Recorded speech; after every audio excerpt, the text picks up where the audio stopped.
ഒരു നാടിന്റെ പുരോഗതി അവിടുത്തെ ഭരണ സംവിധാനത്തെ ആശ്രയിച്ചാണ് ഇരിക്കുന്നത്.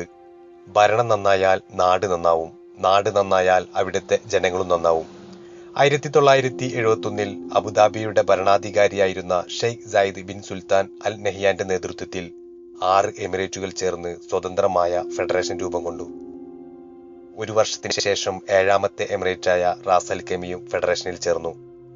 സ്വതന്ത്ര ഫെഡറേഷന്റെ 45ാമത്തെ ആഘോഷത്തിൽ നമുക്കും പങ്കുചേരാം. ഗർഭം ധരിച്ച നമ്മുടെ പെറ്റമ്മയോളം വരില്ല പോറ്റമ്മ എന്ന ചരിത്ര സത്യത്തെ നാണിപ്പിക്കും വിധം ഈ നാട് നമ്മെ സ്നേഹിച്ചു.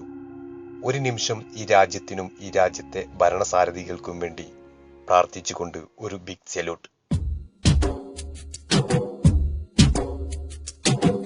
في بلادي عاش اتحاد إماراتنا عشت لشعب دينه الإسلام هديه القرآن حصنتك بسم الله يا وطن بلادي بلادي بلادي بلادي حماك الإله شرور الزمان أقسمنا أن نبني نعمل نعمل نخلص مهما عشنا نخلص دام الأمان وعاش العلم يا إماراتنا رمز العروبة كلنا نفديك بالدماء نرميك بالأرواح يا وطن.